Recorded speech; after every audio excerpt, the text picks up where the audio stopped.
I didn't mean to end it on you, Jackson. I was trying to get a friend connected here. Here we go.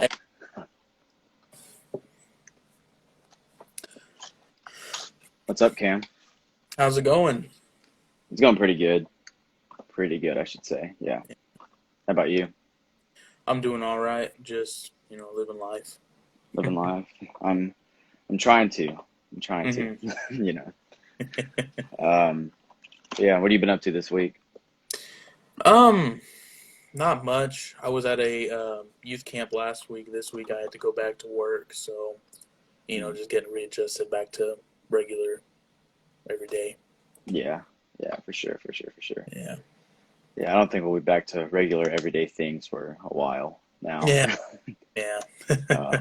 Sad truth. All my classes got moved to online, so hmm yeah, I won't be having any in-person classes this semester, Yeah. which is a little bit of a bummer, but I'm also kind of happy because I'd much rather do that and not get it than, hmm stuff like that. And I don't have I'd to much pay my, rather, yeah, yeah, I'd I much don't, rather be safe than be in class. yeah, yeah, but no, yeah. Plus, I don't have to pay the online fee, so that's, I guess, a Right. plus. Right. Yeah. So yeah, but after that, other than that, it's no real news hmm for me this week. Yeah, that's about it. Been trying to get prepared for this, get my heart set on hmm this. Got my preparation today kind of got cut a little short. hmm That's why we're kind of starting late here Yeah. because we have some car issues right Okay. now. And yeah, so we're trying to get that fixed. Probably work on that after this, but Mhm. assuming so. But yeah, I'm All pretty right. excited to start talking about this, I think. So, all right. Anyway, we'll kind of get into this. Today, I kind of brought up the topic that I think we should talk about real joy and kind of like hmm what real joy actually is, as opposed to like kind of what joy could, as the world would see it. hmm And so, I guess I'll ask you, what do you think is your kind of like what's your definition of joy, like right now as a person? Well, I was gonna save my bit till after your bit. Oh, okay. If Yeah, you my bad. if you'd like to, no, if you'd like to do that, I can just kind of Yeah, go in and talk because about some. I've got some verses as based well. off what you said when you suggested this topic, I don't have anything that's gonna try to refute what you're saying, but I do Hmm. have something to add. But I was gonna let you, like I said, since I kind of led the discussions the last 2 weeks, I was gonna let you take the lead Yeah. on this, and just me Okay. Yeah. my thing at the end. All right. Well, I'm kind of to the point here, so I don't know if it'll be as well worded as hmm yours may be, but I will try to get my point across as to what I believe real joy is, as opposed to, what the world may see as real joy. And so hmm I've got about 5 scriptures written down right now. I'll try not to go too Okay. crazy in depth into them because I think that can take up a lot of hmm time just talking about it. But I've got first one I have is Psalm 1, 1 through 6 is blessed is the one who does not walk in step with the wicked or stand in the way that sinners take or sit in the company of mockers. But those who delight is in the law of the Lord, and who meditates on his law day and night. That person is like a tree planted by streams of water, which yields its fruit in season, and whose leaf does not wither. Whatever they do prospers. They not so the wicked; they are like chaff, and like the wind blows away.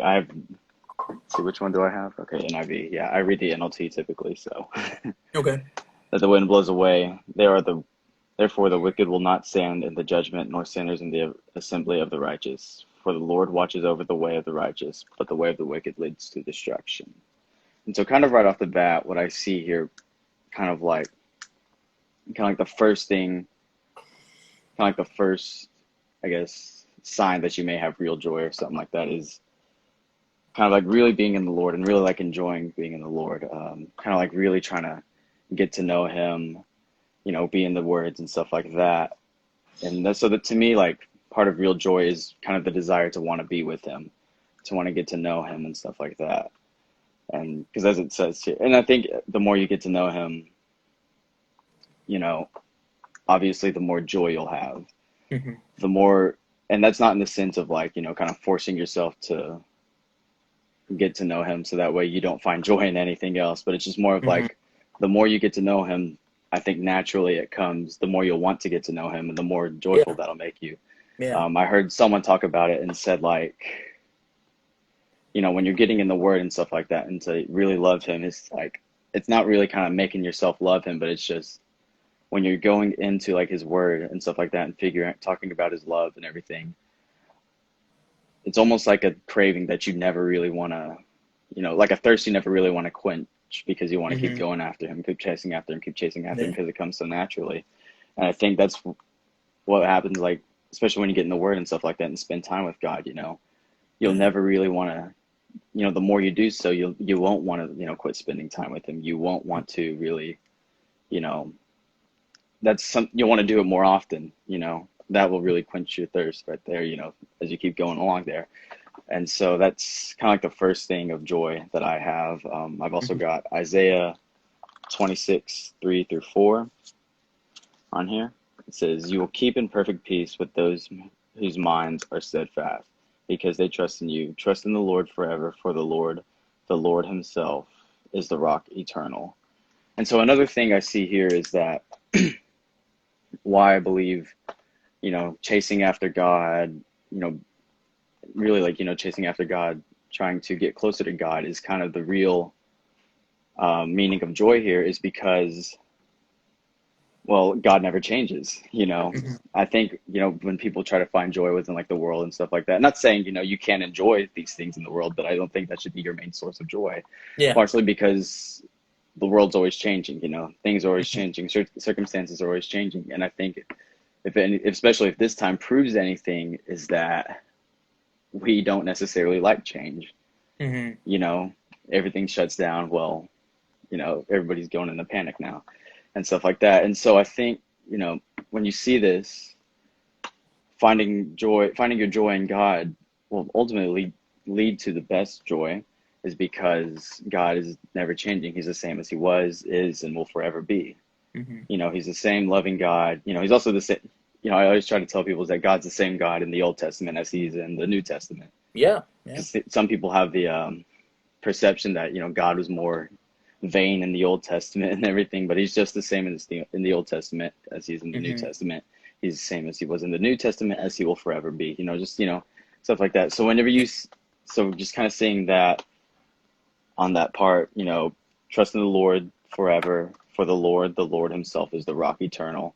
Kind of just tells me, when you trust in him, when you're finding your joy in him, you're kind of putting your joy in something that never really changes. hmm And so that's where you find true joy, is because, it never changes, and it's just always there, And hmm so just kind of like, I guess, dummy it up because I could not find the words to put that in. yeah. It took me so long to like find there. hmm And then going back to Psalm hmm Well, 16. to jump Oh, in real quick, yeah, no, you're fine. To comment on, you said God's the same God in the Old Testament and the New Testament. hmm I heard something that I thought was really interesting, and I forget if I said it or if someone else said it. If it was my idea, someone else's idea. That yeah, the Old Testament is God is more hands on.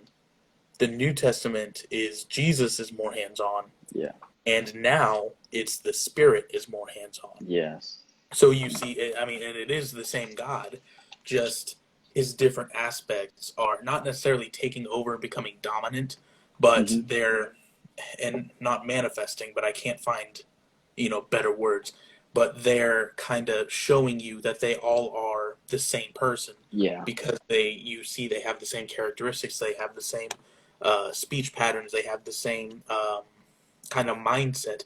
They have the same actions. Everything that the Spirit does is the same thing that Jesus and the Father would do. Everything that God does is the same thing Jesus and the Spirit would do. Everything Jesus did would be the same thing that God and the Spirit would do. They're all the same.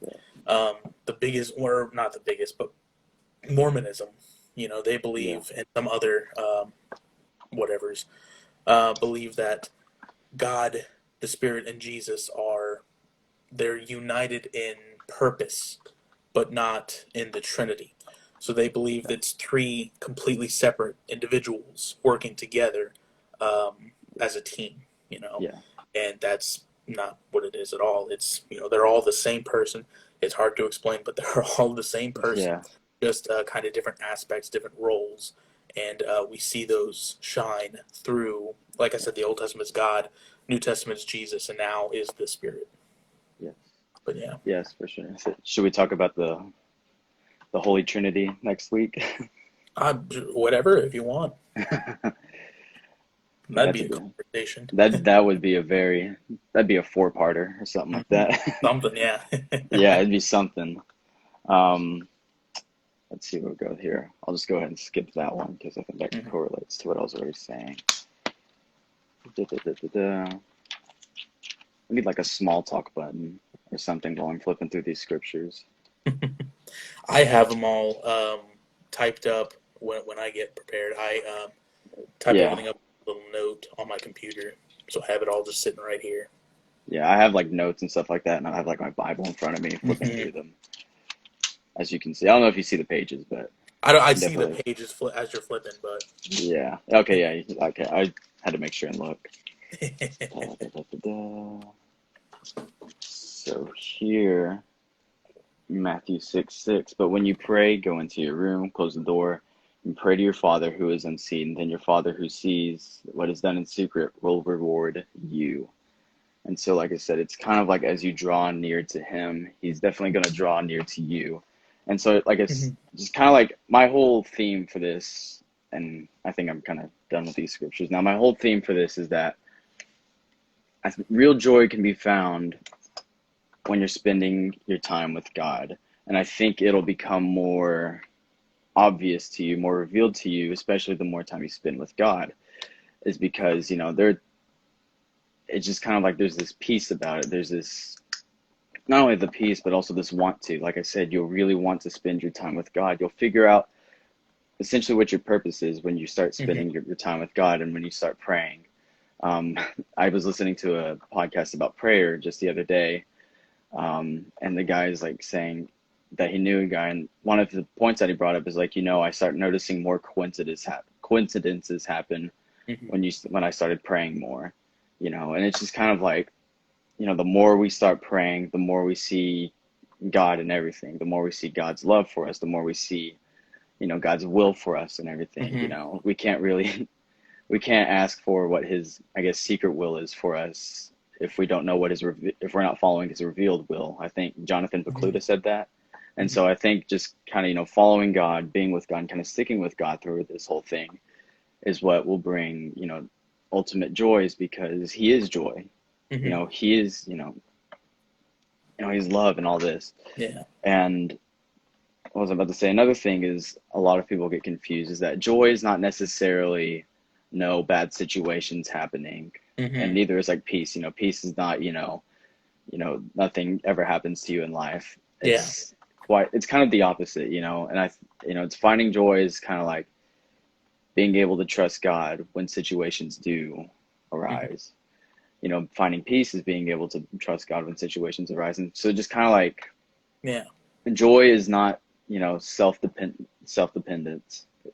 It's more kind of like being dependent on, God, Mhm. because I think, we know that we can never, we can never do, what it is that, God does, like, I don't want to say we can never do anything, Mhm. but in lack of a better term, we can't really do anything, about Yeah. these situations. And Yeah. so, and we know that. And so that's why we trust God. And that's why we trust him for our peace, for our Mhm. joy and everything. And so joy isn't necessarily the absence of these situations, more of being able to find God and peace within these situations and trusting in him as well. Mhm. And so that's kind of like my piece about what joy is, kind of had a kind of quicker than I thought it would be, but that's kind of like my 2 cents on what joy is. And so I guess Mhm. I will go pass it over to you now All right. as to your part. So you asked me what my definition of joy was. I think joy. I only have two scriptures I want to talk about, and we'll talk about just a little bit of other stuff. I think joy has two definitions. Mm-hmm. One of them, of course, being that feeling of just unadulterated happiness.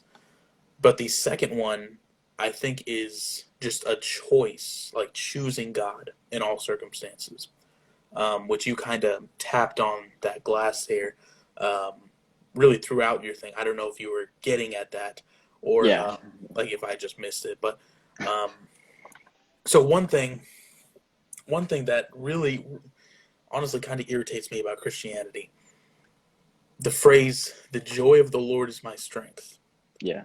We take that and say, okay, well, joy is happiness. So, meaning happiness is your strength. Yeah. Happiness is the strength, the measure of strength of your faith. If you're not happy, you're not Yeah. strong in your faith. And if you're not happy, you're not a Christian, is Yeah. ultimately the conclusion they get to. So, let's talk about depression real quick. Yeah. Um, Depression is a. So, okay. So, the easiest way for me to explain this, your brain makes these chemicals, all right? And so just for fun, we're going to call them juices because this is what makes it stick in their brain. If they can laugh at it, they'll remember it. So your brain makes happy juice, serotonin, and sad juice, cortisol, all right? It naturally produces both of these chemicals, all right? But then you can go and you can trigger them, all right? Of course, triggering your cortisol is a lot harder than triggering serotonin. But like if you, let's say you run over a dog on accident, obviously that's going to trigger some cortisol. You're going to get sad about that. Yeah. But it is so easy to trigger your serotonin. Eating chocolate, smoking weed, smoking crack, any of those hardcore drugs, getting drunk, having an orgasm, just so many things can trigger your serotonin. All right. Um, but so what happens is your brain, because your brain is running all of your body, every function of your body, it it's not lazy, but it's kind of like, okay, if you're gonna do this, that's less for me to worry about. Yeah. Which is why doctors and medical professionals say that addiction is an illness. Because if I go, let's say I start smoking crack, and every day for the next week, I'm smoking crack, getting high off crack, releasing serotonin in my brain. Well, now my brain's saying, okay, so you're consistently doing this. So now I'm going to stop making serotonin. I'm going to stop producing it because you have it covered. All right. Yeah. So your brain stops making serotonin, but it's still making that cortisol in the regular amounts. All right. So now, because your brain isn't regularly producing serotonin, but it's still regularly producing cortisol, it seems like in your brain there's too much of that sad juice and not enough of that happy juice. Yeah. So you have to keep going back to crack and you have to keep smoking and getting high off crack to get your levels right. You know, that's what depression is. It's either kind of you triggered that, you got into it, or just your brain's messed up because that does happen as well. Sometimes your brain just naturally doesn't make enough serotonin. Um, but so that's what depression is. Depression isn't necessarily just being sad. It's Yeah. because your cortisol levels are higher than your serotonin levels, you appear to be sad all the time, which is why they call it depression and not something else. But so I mean, shoot, there are a ton of Christians today that suffer from depression, anxiety. I have both. Yeah. But I was sitting at my college ministry at BCM one day, and one guy had heard that I was suffering from depression. He sat down on this table, and he looked at me. He said, "Cameron, what do you have to be depressed about?" He said, "Jesus Christ died for your sins. Are you not happy about that?" And I looked at him, and honestly, I mean, just because of the way this guy, sat down and just said it like that, Yeah. part of me wanted to, had to hold myself back from punching him in Yeah. the face. But I sat there and in my head, I'm like, it's not that I'm not happy. It's that my brain isn't working. You know, Yeah. when I first got diagnosed with my anxiety, um, I was doing all this stuff, and I just said, I need to clear some room off my plate. So I went to the worship leader and I said, "Hey, nothing personal, nothing against you guys, nothing against whatever, but I need to quit the worship team. Um, I just need to get some free time, and this is going to free up some time for me." The first thing the worship leader said was, "Yes, that's a good idea. You need to get your relationship with the Lord back on track." I said, there's nothing wrong with my relationship with God. Yes. That's not Yeah. that's, so that's one of my biggest issues is that they think, happiness is, like I said, the measure of your strength of your faith, and it's not. You know, Yeah. if we look at Matthew chapter 5 verses 11 and 12, so these two scriptures that I have are really going to just defend the point of joy is not just happiness; it's a choice in, choosing God, choosing to follow God. Yeah. Matthew 5, 11 and 12. This is during the Beatitudes. Jesus says, "Blessed are you when people insult you, persecute you, and falsely say all kinds of evil against you because of me. Rejoice and be glad, because great is your reward in heaven. For in the same way they persecuted the prophets who were before you." All right. But so, literally directly translated from the original Greek language that he was speaking, he says the words kairete, kai, agalaiste. All right. Which translated means rejoice and exult. All right. But then the thing is, if you go Google exult synonym, the first word that's going to pop up is rejoice. Yeah. How many people, like you went over to your friend's house, your buddy's house, and they asked, would you like a beverage or a refreshment? Yeah. Those are the same thing. You know, Yeah. why is God or Jesus saying, be happy and be happy? If that's Hmm. what joy is, why is he saying, be happy and be happy? Yeah. So then we look at the words rejoice and exult. Again, they're synonyms. The definition of exult is to feel or show triumphant elation or jubilation. And the definition for rejoice is to feel or show great joy or delight. So they both have that, feeling definition. They both show emotion. But I think what he's saying is one of them is the unadulterated happiness definition, but the other one is choosing God. God. Yeah. When people are persecuting you because you're a Christian, it's not just that God is saying, be happy that people are persecuting you. He's also saying, choose to stick with it. Choose Yeah. to, stand by me. Yeah. Because obviously, if we're um, not going to stand by him, then it's going to stop. And then what was it for? Yeah. Um, so I think what he's saying is, I think the kairete, the joy, rejoice, is the choosing God definition. Yeah. So then we move on to 2 Corinthians 6:10. Paul is writing about his struggles to the Corinthians, and this is a big chunk of scripture. It goes from verses 3 to 10. I'm going to try to speed through it, or rather starting at verse 4. Paul says, as servants of God, we commend ourselves in every way, in great endurance, in troubles, hardships, and distresses, in beatings, imprisonments, and riots, and hard work, sleepless nights, and hunger, purity, understanding, patience, kindness, and the Holy Spirit, sincere love, and truthful speech, in the power of God, with weapons of righteousness in the right hand and in the left, through glory and dishonor, bad report and good report, genuine, yet regarded as impostors. Verse 9, known yet regarded as unknown, dying, and yet we live on, beaten, and yet not killed. But then verse 10, he says, sorrowful, we are sorrowful, Yeah. yet always rejoicing. How can you be happy and sad at the same Yeah. time? You Yeah. know? Yeah. So again, I think, and he's using that a variation of that word that Jesus used, kairete. He's saying kairantes, which is rejoicing. But again, I think he's saying we're sorrowful because of what's going on, the persecution that we're facing, but we're choosing to stick with God. Yeah. You know, Yeah. Jeremiah is one of the major prophets in the Old Testament. Yet scholars and psychiatric students believe that he was depressed.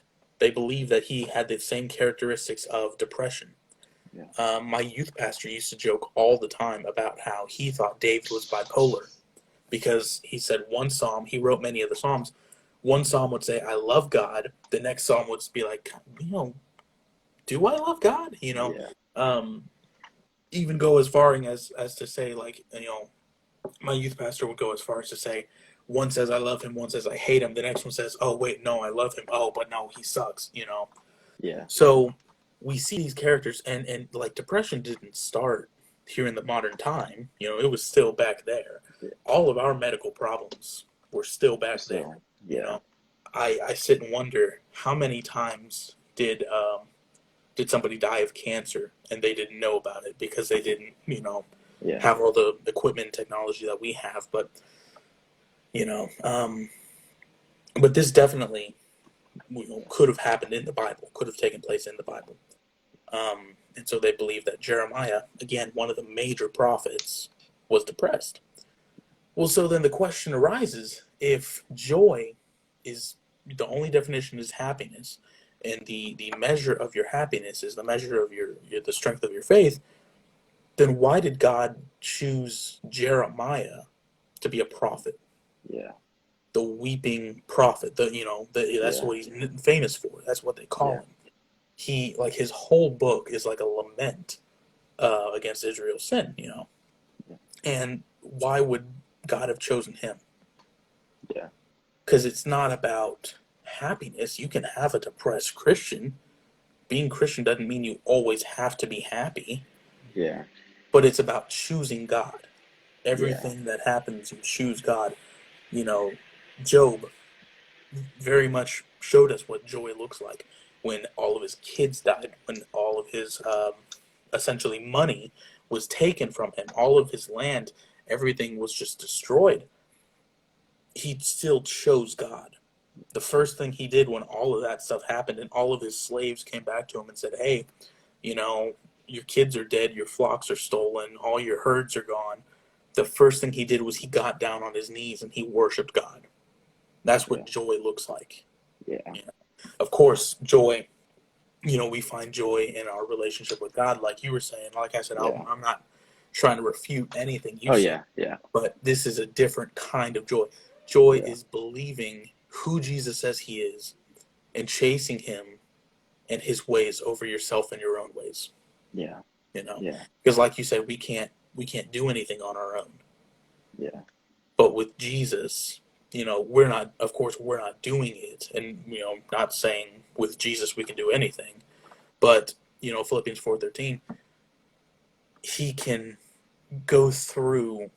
Paul is saying, I can go through anything because of the joy that I Yeah. find in Jesus, the Yeah. strength that I get from Jesus. And we have to remember to keep that in context. He's saying, basically, whether I'm rich or I'm poor, I have nothing. Whether I'm starving or my belly is full, whether I have, or I need, Yeah. he says, I can get through all of those situations, any and every situation, with the strength of Christ, with the joy of Christ. Like, I don't think he said joy, but we can easily Yeah. just stick that in there. Yeah. The joy of Christ, choosing God over everything else in all of our Yes. situations. So I have a question. So why do Yeah. you think a bunch of Christians misunderstand, kind of like the examples you gave when someone said, Mhm. "What do you have to be depressed about?" Because I've been asked that, what do you have to be sad about? What do you have, and stuff like that. So why do you think a lot of Christians kind of misunderstand this topic of depression within Christianity and joy? Well, I mean, it's not really even just Christians that misunderstand; it's society that Yeah. misunderstands. Yeah. Um, there's a huge argument about whether addiction is a choice or an illness. Like I said, medical professionals will say it's an illness, but I know people who say it's a choice. Of course, it can certainly start with a choice. Like I said, if I just go and choose to start smoking crack every day, my brain's going to stop making serotonin.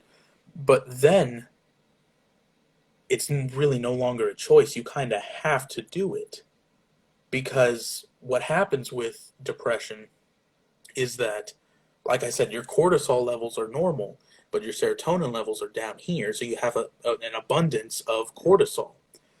Well, your brain is going to look for a quick solution to end that. to end that. So it's not, in that moment, you're not thinking rationally. You're not thinking, well, if I go talk to people, I get therapy, I get help, eventually I will get better.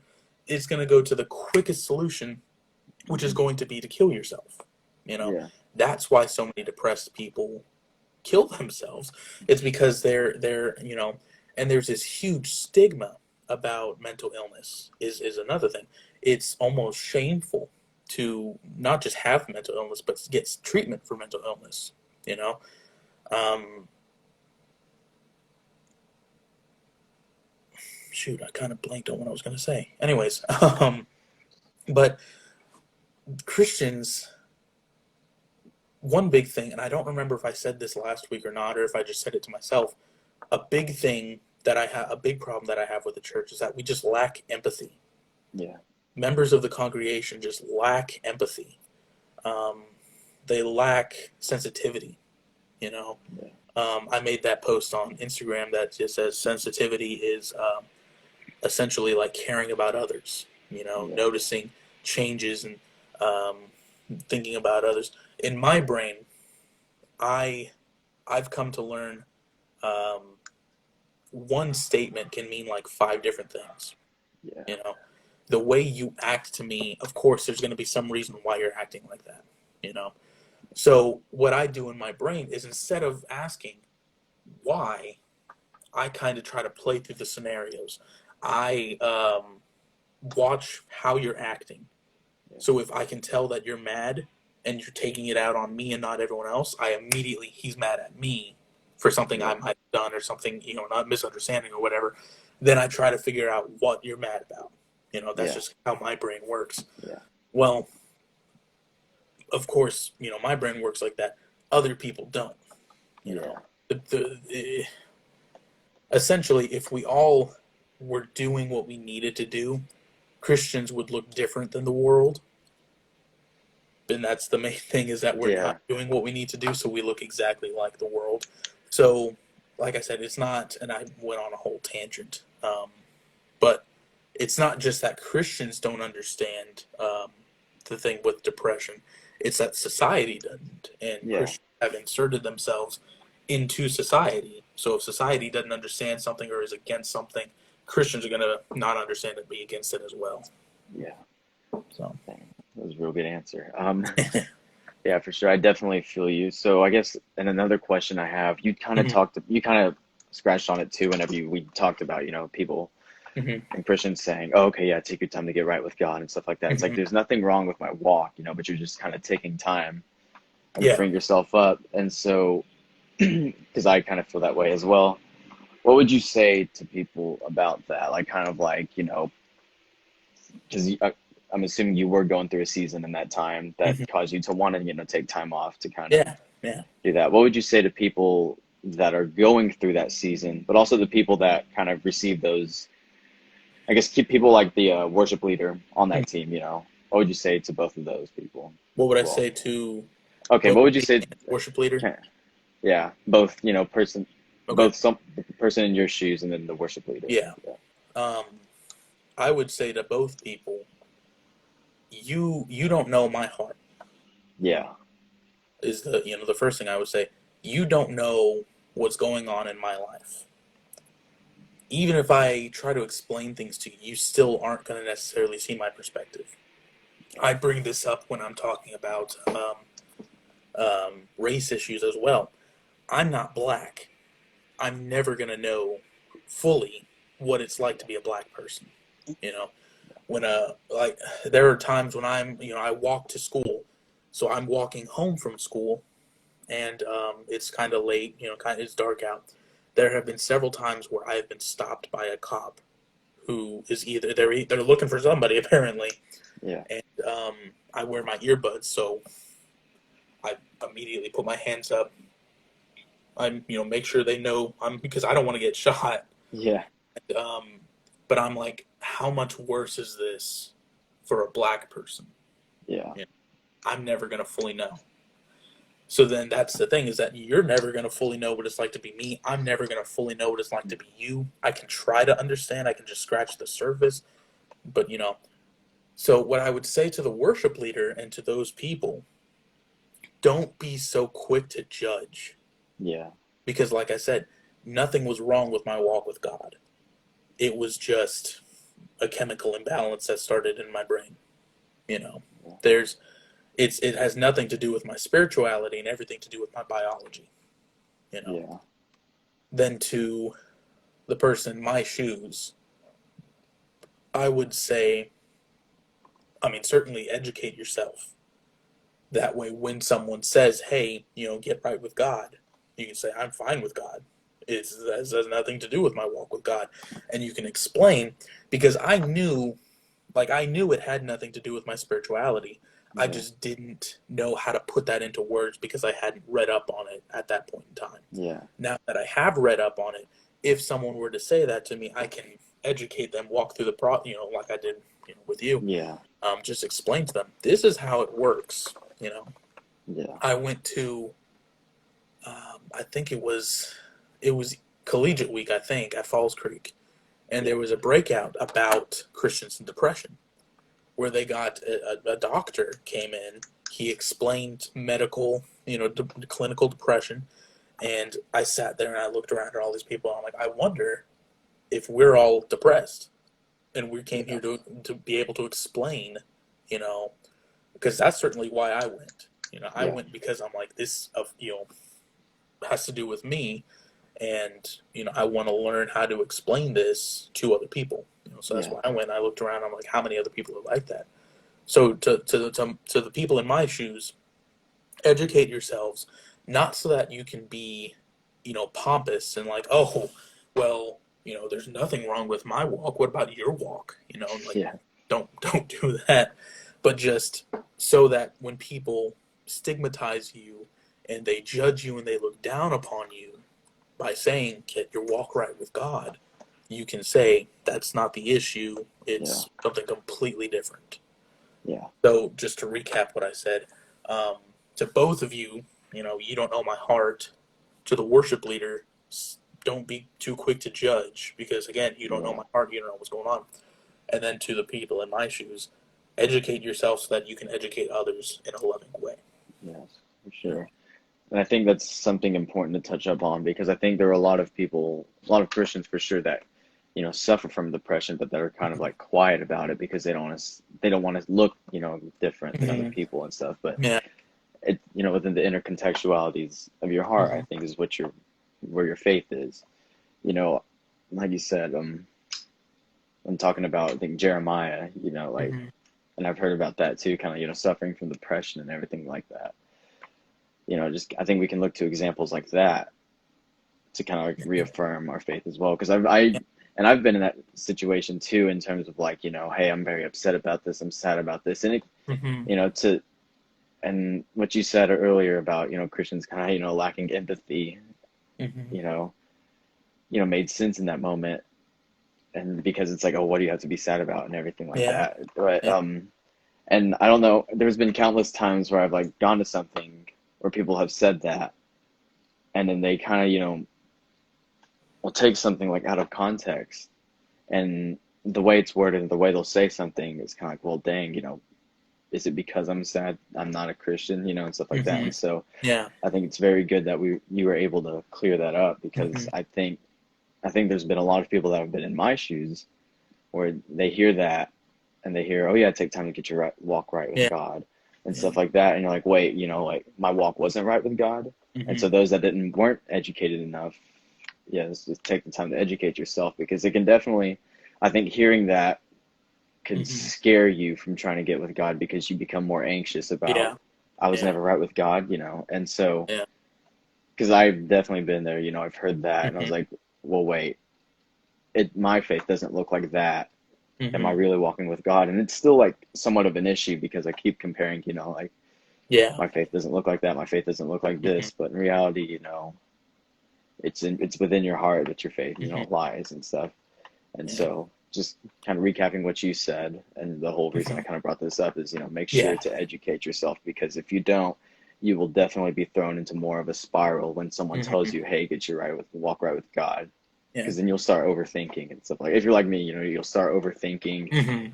you'll think of the worst case scenarios, like, well, if I were to die now, I'm definitely going to hell, and Yeah. stuff like that, and it can just make the situation worse, Yeah.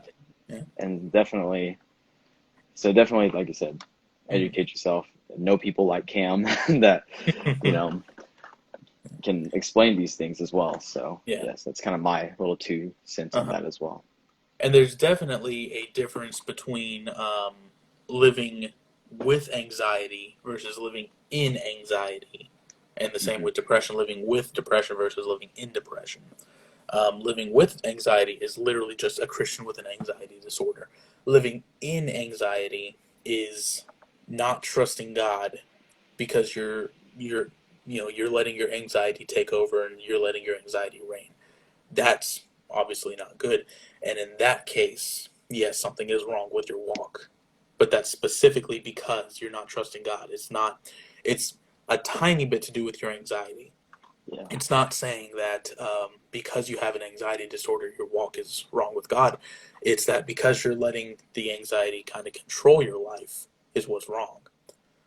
And then the same with depression, that living with depression is just a Christian with depression. Living in depression is, I mean, and that can manifest in several different ways. yeah, But again, not trusting God, not believing He is who He says He is, um, which again is a clear sign that you are wrong in your faith. But it's not having it in and of itself. That's wrong. It's like what we talked about. I think last week or the week before, that the brick, the Tower of Babel, they made the brick and God didn't say anything. yeah, Um, yeah. Okay. it's not the technology; it's what you do with it. It's the same thing in this instance. It's not that God's not going to say, "Hey, you're not getting into heaven because you have depression." He's going to say, "You're not getting into heaven because you didn't trust me. You didn't give your life to me. You know." But Yeah, so there's definitely. definitely a difference. Yeah, for sure. Well, listen. On that note, that's all. No. Yeah. But yes, like you said, it's been a good. I think this has been a very educational time, Hmm. and I think this is one a lot of people that will stumble across this that have been keeping up with the lives and stuff like that will, I think, can relate to a lot more, just because I think, like I said, there are a lot of people I think that will suffer from a lot of Christians that will suffer from depression that don't necessarily Yeah. know what to do about it, and Because so again, it goes back to that stigma, and then even without the societies, putting that stigma on us, we have Christians have a even worse, I'd say, stigma about sin. That if you're a Christian, you're supposed to be sinless. You're that was supposed to be yeah, completely perfect. So it's the same thing with whether it's sin or depression. If you have it, that means you're not perfect. That means you're not a Christian. You know. yeah, So we get scared. We're supposed to be confessing our sins to each other regularly, yeah, but because of that stigma and because of like anytime you use the word struggle, people automatically think that's what you're going through. yeah, Just because you're struggling with it doesn't mean that you're falling for it. Maybe I'm struggling with robbing from my neighbor. Maybe it's just the thought keeps jumping into my head. Go break into their house while they're at work, steal all their stuff. It doesn't mean I'm doing it. I'm struggling with the thoughts. hmm, And again, it's the worship leader jumping into judging me. You know, it's we, like I said, we should be confessing our sins regularly to each other. But because we look at it as, you're supposed to be perfect, you're not allowed to have any sins. You're not allowed to struggle. You're yeah, not allowed to fail. You're not allowed to have any kind of hardship. If you do, you're not a real Christian. You know. yeah, So that's yeah, why, in my opinion, why people with depression don't talk about it is because, again, this whole conversation, the joy of the Lord is your strength. So if you're not happy, you're not a Christian. If you have depression, it means you're sad all the time, and that's not the case at all. There are plenty of times where I'm perfectly fine, perfectly normal, perfectly functioning, but that's not all the time. You know. yeah, yeah, for sure, for sure, for Yeah. sure. And you kind of hit up the nail on the head right. Um, like I said, just kind Mhm. of reiterate everything we just said. Just go out, educate yourself on this, and also Mhm. I think we can take away from this too, just to be more, sensitive to Mhm. like our inner, like, because sometimes I'll fall into this as well as like, oh, they've sinned. When I clearly have the log in my eye, Mhm. just Yeah. kind of like stuff like that. But it's just very, I think, to understand that we will never fully understand, like you said, but just kind of like take the steps to Mhm. help them along that as well.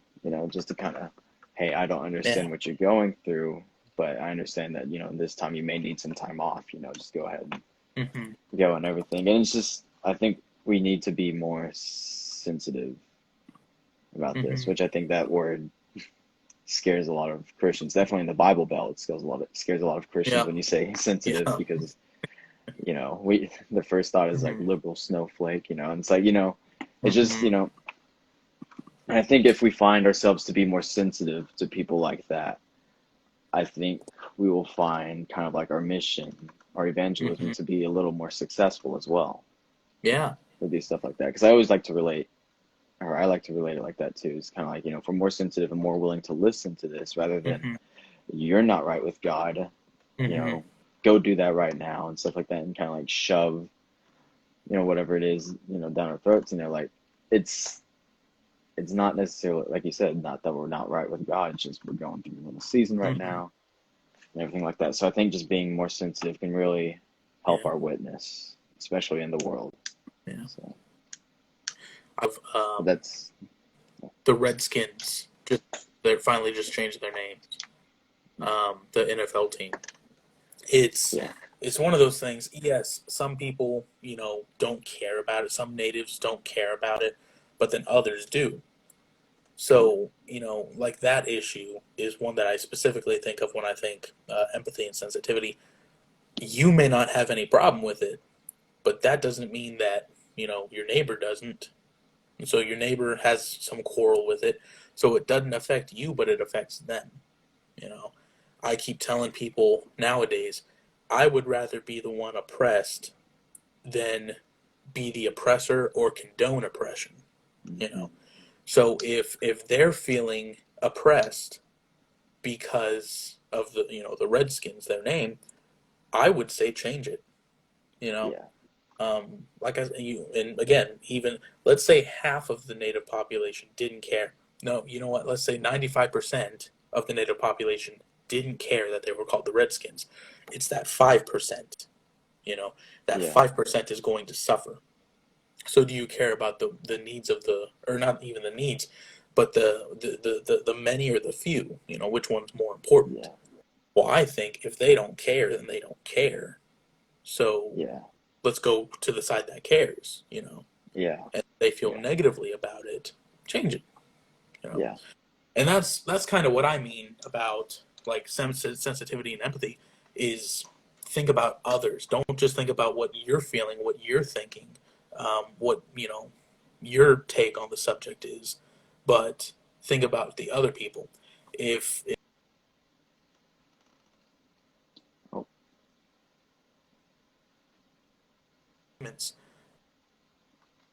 but you know, yeah. but Sorry, my AirPods just died right there. oh, Yeah, so you kind of like started cutting out a lot, but anyway, okay, all right, but yeah, for sure. I know what you mean. Because like, yeah, yeah, I think that's a whole different subject on its own yeah, yeah. that we can We get can into. do But another it's little talk on that. yeah, yeah, for sure. But I've enjoyed this talk. I've enjoyed this time that we've had. Yeah. I think this is something that's helped me. I've learned a lot from this Hmm. and doing so, and I think it's kind of made me more comfortable with talking about things like this and using Yeah. Yeah. the scriptures and everything. And so yes, I'm very. And all this started when I remember. Yeah, all this started because you asked the question, and so yes, thank you for asking that question. Yeah. So yes, I'm looking forward to keep continuing this because, Hmm. like I said, it's helped me go along. It's helped me to maybe focus on something. Like, okay, on Saturday I've got this to do. I'm really gonna get Hmm. my heart ready and stuff. And so definitely, I've enjoyed this time. This is Yeah, what is it, third, fourth one that we've done already. third or fourth. Yeah, one of them. Yeah. So I'm looking forward to doing many more with you. Yeah, Yeah, sure. as much as we can crank out. As much as we can crank out. Oh man. Uh, All right. Well, I've enjoyed this time, but yeah. all right. Well, I'll All see right. you later. Have a good one, man. You too. All right.